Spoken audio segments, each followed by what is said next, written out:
Hi everyone and welcome into Blue Plate Special. We're here at one of the best kept secrets in Rocky Mount, the Chew and Chat Cafe. And we've got a really great episode lined up for you today. We're going to be talking all about Mardi Gras food. That's right, shrimp and grits, jambalaya, and all the great things that are associated with Mardi Gras and New Orleans. So you don't want to miss it. We're going to go inside and talk to Keith. Stay tuned, we'll be right back on Blue Plate Special.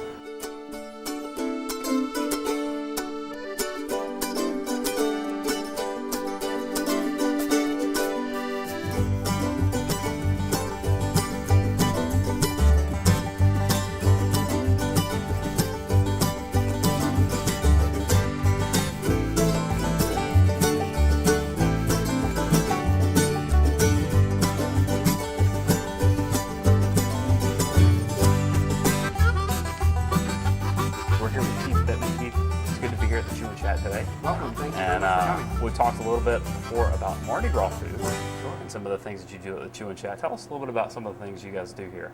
Well, we've just recently introduced our new menu, and we definitely have a New Orleans inspiration to that with some jambalaya, some blackened chicken. We're also doing a shrimp creole, and what we're going to be cooking for you today is shrimp and grits. Now, shrimp and grits are really one of those things that is a very southern dish. You think South Carolina, you think New Orleans, but everybody has a different variation. Tell us a little bit, what's different about yours that you might not find elsewhere? Well, what we tried to do is we tried to take a little bit of inspiration from both South Carolina and New Orleans, and then kind of make it uniquely Chew and Chat, maybe a little bit more of a North Carolina feel to it. Definitely North Carolina grits with plenty of butter and a little bit of salt in them as well. You got to have the butter when you're doing. You got to cook it with your grits. If you don't cook the butter and the salt with your grits, you're going to find that you can't actually add enough to it after the fact to get it to what you really want it to be. So what we do is we cook it with, and then we've taken some of the elements from New Orleans with the Cajun spice, a little bit of heavy cream. We've taken some of the inspiration from South Carolina with a little bit of bacon and added that in there. And of course the Holy Trinity that we've got with the onions, celery, and bell pepper. So you've taken a southern favorite and you've changed it a little bit and made it uniquely yours. Absolutely. Let's see what you do. All right. First thing we're going to do is we're going to get our pan hot. Okay, now see that you've got bacon. Of course, whenever I see bacon, I get very excited. Bacon is definitely a good thing to have around. We like to use it in moderation because everyone obviously very health conscious these days, but there is absolutely no substituting for the flavor of bacon. Absolutely. And we do use a local bacon that is produced here in North Carolina, and it's premium hardwood smoked, so no artificial flavors or preservatives like that. So definitely come out in the dish a little bit better. So what we're going to do is we're going to add a little bit of butter, maybe about 3/4 of an ounce. And you can see that it's starting to smoke, and once you see that, we can go ahead and add in the bacon. Now, some people take bacon and they put it into a cold pan. What's the difference between putting it into a cold pan and letting it heat up versus putting it into a preheated pan? A lot of times if you're cooking bacon to serve maybe on a plate or as an accompaniment to a breakfast dish, you'll see that it will actually lay out a little flatter if you start it in a cold pan versus putting it on a hot surface, and then it will shrink and shrivel a little bit. I actually prefer to cook my bacon in the oven, but that's another show. So once you start to hear that sizzle, and what we're going to do is we're actually just going to render out the fat from the bacon, and that's going to lend some flavor into the finished sauce. And we're going to let that crisp up for just a few minutes.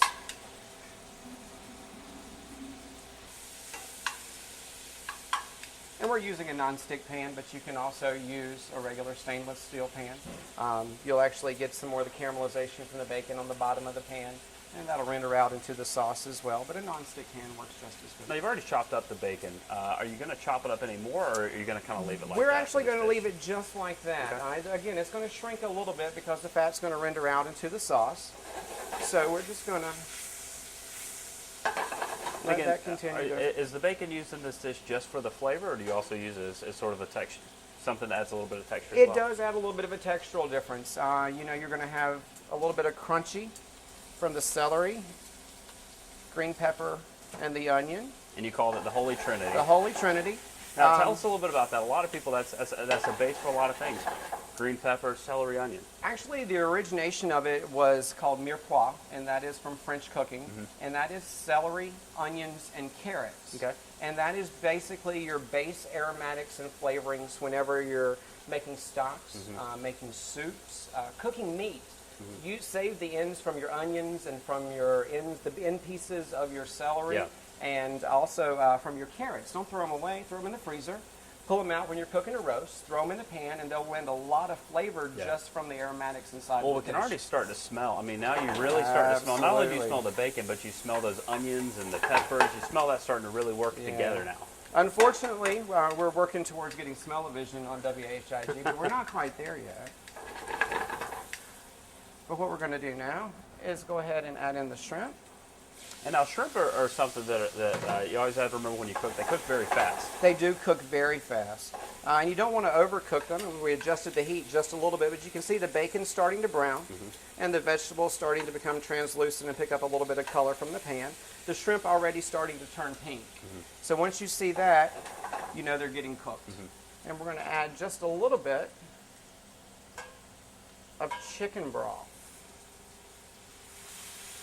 And what that's going to do is it's going to pick up any of that bacon or any of the residuals from the vegetables that we added in the pan, and it's just going to loosen that from the bottom of the pan.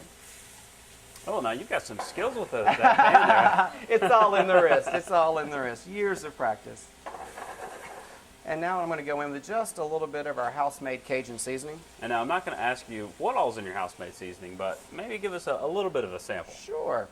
We've got a little bit of cayenne pepper. There's a little bit of paprika, salt, pepper, chili powder, believe it or not. And a surprise ingredient for most people is oregano. Okay. But a little bit, since you're a little bit further south, more towards the Latin American culture, you'll see some of the influence. Mexican oregano, very, very popular. You'll see a little bit of that influence coming through. So oregano is not always an Italian ingredient. And again, another addition to that Creole flavor that you have. Absolutely. And it's already starting to smell just like a Creole You in can here. I mean, it see. smells really good. You can see And, the shrimp are pretty much kind of turning pink. They're a little bit firm, but not too hard. And we're just going to finish this dish with a little bit of heavy cream.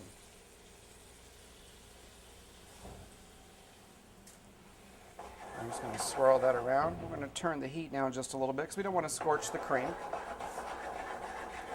And what that's going to do is it's going to allow the cream to begin to evaporate some of the water out there and reduce the sauce. And then it'll thicken that up for us, and we'll just put that over our grits. Okay. All right, so we're going to come back in, ladle our hot, fresh North Carolina grits. Now, if there's one thing, we've talked about local, if there's one thing that you should buy local out of everything, it's got to be grits. I mean, when you think of the South, when you think of North Carolina, it's got to be grits. We actually have here locally, there is a stone mill that produces some really great stone ground grits, and they are absolutely fantastic. We don't use them as of right now, but I would love to get to a point where I would actually be able to use them. They do a great job with their grits. Not sure of the name, but there's a plug for you. Well, you know, shrimp and grits, I mean, you can't get any more local than that. North Carolina has some of the best shrimp around. And we've got great seafood coming off of the coast. We do use a great North Carolina seafood. Our farm-raised catfish that we use comes right from Goldsboro, North Carolina. Our trout and our flounder coming right in off of the coast, the shrimp. So if it's local, why not use it? Can't get any fresher than that. We're going to go back in with our shrimp and our sauce right into the pan. That just looks delicious. And you get that sauce and it sits on top of those grits and just soaks sits in on just a little bit. Doesn't get any And better. we're going to than that. come back in and just for a little presentation and flavor and come back with some nice green onions on the top of that. And there's our Chew and Chat shrimp and grits. Wow, as you can see, the shrimp and grits look amazing. And Keith, you even said yourself, they're not that difficult to make.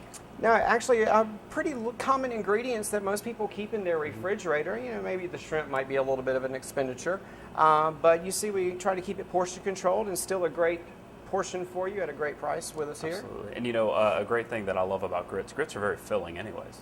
They are. A lot of people enjoy them. Yeah, absolutely. And again, it's not your grandma's shrimp and grits. It's not boiled shrimp thrown over some boiled grits. It's, No, and it didn't really take that long. You know, Absolutely. maybe 10 minutes to cook the grits and cooking the dish at the same time, and you can feed a family of 4 fairly quickly with a good home-cooked meal. So you got to get over to Chew and Chat Cafe and you got to try these shrimp and grits. But we're here, and it's sitting here. So I say And we try it. I say we try it. So let's Help go in yourself, you first. first. Now you got you left the tails on the shrimp, so we're going to go in first and just get a little bit of the grits with And you know, Keith, I'm getting married soon, and I'm supposed to be on a diet, and I'm sitting here eating shrimp and grits. You can run a couple extra miles, it'll be all right. Wow. Oh, wow. It's got a little bit of sweetness. From the heavy cream.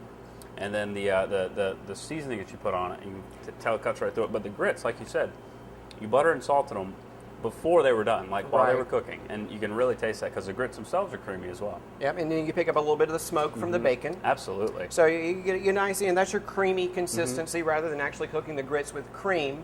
Lighten it up a little bit. We control the amount of fat that we put into the dish. That way, we can enjoy more of That's it. really good. I love shrimp and grits even in the winter, especially in the winter, because they are especially hearty. A lot of people think of soup or stew during the winter, but shrimp and grits are a great way to maybe get that hearty meal in on a cold evening. Absolutely. So let's get one of these shrimp in. Perfectly cooked. I'm sorry. I'm going to lick my fingers. And they picked up all that seasoning as well. Everything came together. It's all the same. It's consistent throughout. So, Wow. shrimp and grits from Chew and Chat. Glad you enjoy it. I'm not going to be able to finish the show. We're now. gonna have those on special for the month of February every Wednesday for lunch, and then we'll also be featuring those on our dinner menu every Wednesday and Thursday, Friday night from 5 until 8. Yeah, you guys do a dinner service Wednesday through Friday. We do. We just recently started that. We started with Friday night and then added Wednesday and Thursday, and it's been doing really well for us. And what we found is people have really been asking me since they find out my history from coming from a Cajun restaurant and being trained in New Orleans and being trained in Atlanta with the Art Institute, that they've asked for some Cajun dishes. So I've been happy to oblige, and it's something that's uniquely ours. Yeah, well, you need to come down to the Chew and Chat. You've got to try the shrimp and grits, but you've got a lot of other things on the menu. We do. That are excellent. Tell us some of the other things that you're going to be featuring this We month. do great hamburgers. We have fresh patted hamburgers every day. We hand pat them and cook them fresh every day. We have a special seasoning on the outside. They do really, really well for us. And of course, it's 100% ground chuck, never frozen. We don't use a preformed patty or anything like that. Our breakfast does really well for us. We use a locally produced sausage here by Williams Foods that does really well for us as well. And we have great sandwiches. Our chicken pot pie is out of this world. I think Sandra even likes the chicken pot pie. Maybe even Lisa too. I think she I'm told not me sure. about that chicken pot pie the other day. And something that we're going to taste here in a little bit more of the Cajun food, the jambalaya, and also the shrimp Creole.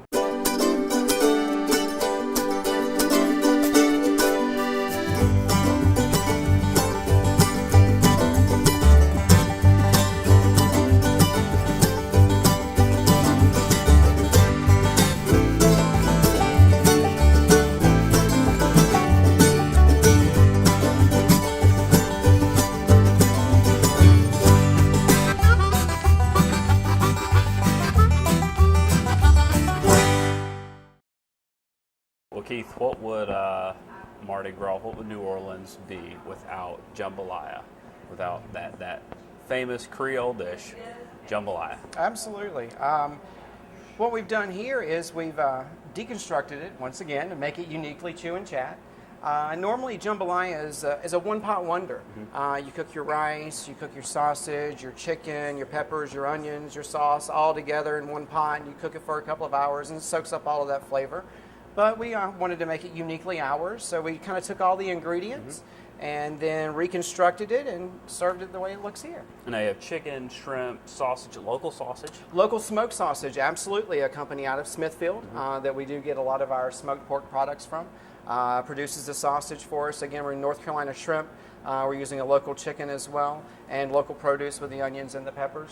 And the And rice. your own sauce? The rice comes from the United States, not North Carolina.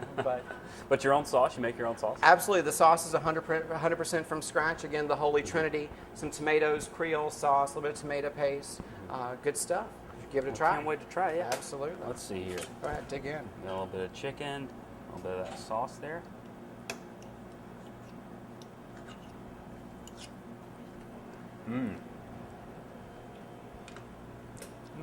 Now, I really like the heat that's going through that.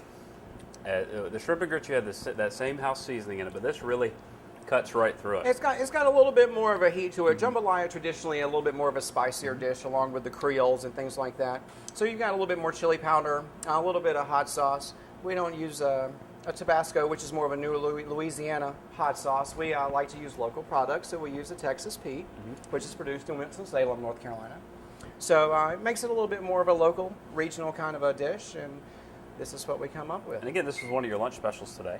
We did this, again, every Tuesday for the month of February, and then we'll be adding this to our dinner menu on Wednesdays, Thursdays, and Fridays, as well as with the shrimp and grits. Look, you've got to come out and try the jambalaya. It's really delicious. It's got a really nice kick to it. And if you don't like that, you can try the shrimp and grits. Shrimp and grits, not so much spicy, or if you like it even a little bit spicier, we'll go to the shrimp Creole next. Now we're working on our shrimp Creole, Keith. Absolutely. And of course, we were talking about this a minute ago. We had shrimp in every single dish that we put in here. We have, and you know, being that Louisiana is on the Gulf, seafood is such a mainstay of their diet. Yeah. Shrimp, redfish, amberjack even, oysters, a lot of that, catfish. We do a blackened catfish on Fridays and a fried catfish as well. But seafood is just a huge part of the diet, so you'll see it popping up in so many of the dishes in combination with other meats that they do in the region. Well, the great thing is that being in North Carolina, we have a heavy seafood influence as well, and a lot of the same things, oysters, shrimp, a lot of the same fish. And so it really is a good translation to this part of the country. Absolutely, and a lot, they're partial to pork as well, and so are we. All of us being Southerners, we love our pork. And you can control the amount that you put in and extend it with a little bit of the chicken broth, and it'll really pick up that flavor and make a great, healthier dish for you as well. And I started this again with some melted butter. There's the shrimp in there, and so you put some of your house seasoning in there. We did put a little bit of house seasoning in there, and we're going to get the shrimp until they just start to turn pink, and then we'll come back in with a little bit of our Creole sauce. Okay. The Creole sauce, a little bit chunkier than the absolutely. jambalaya sauce. Sort of like looks a little bit like salsa. It does look a little bit like salsa. Tomatoes, celery, onion, green pepper, all of that running through the sauce, a little bit of chili powder. And again, similar ingredients, again, as you said, the Holy Trinity, kind of going through all of these dishes. Similar elements, again, that French influence that we see incorporated in all these dishes. Just a little bit more spice. And we're just going to let that sauce reduce down a little bit.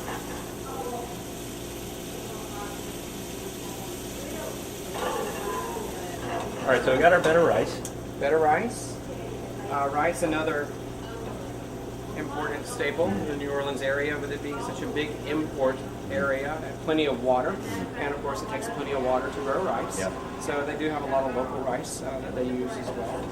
So we're looking good. Our sauce is reduced. We'll give it a little bit of a flip there, And again, just to make sure. you can get that good, that spicy smell. You can smell it in All the air. those different spices. You start to smell the green pepper and the onion come through, and a little bit of the tomato and that chili powder.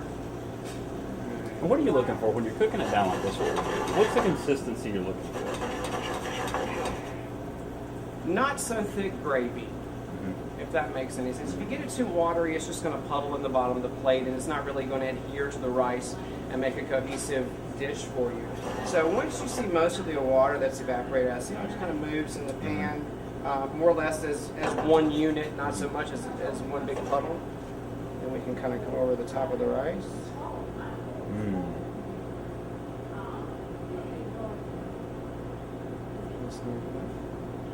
And we'll come back in with a little traditional garnish on the shrimp Creole with some chopped green onions.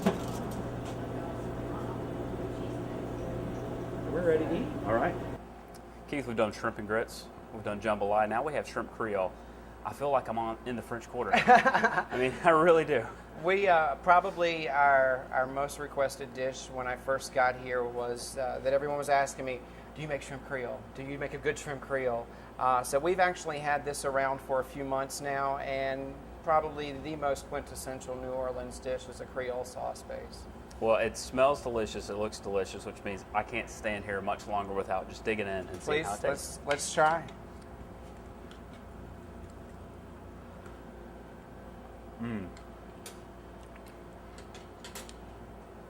Now, I can tell a difference in the sauce. It's a similar sauce. It's got a little bit more texture. It does. Sits up a little bit better. Absolutely. It's a little bit chunkier. It's not quite as smooth as the jambalaya where you're cooking it all, together.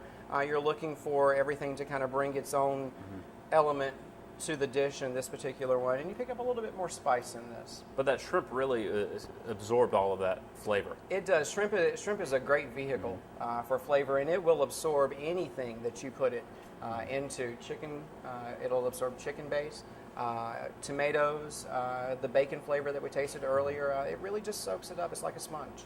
Well, now look, you got to come down here to Chew and Chat Cafe. You've got to let Keith fix you some of these amazing dishes. Thank you so much. You saw us had shrimp and grits, we had jambalaya, and shrimp creole, and you've got a lot more things on the menu. We do. We have a grilled chicken. We have a chopped steak plate, the chicken pot pie we spoke of earlier, sandwiches, hamburgers, hot dogs, salads.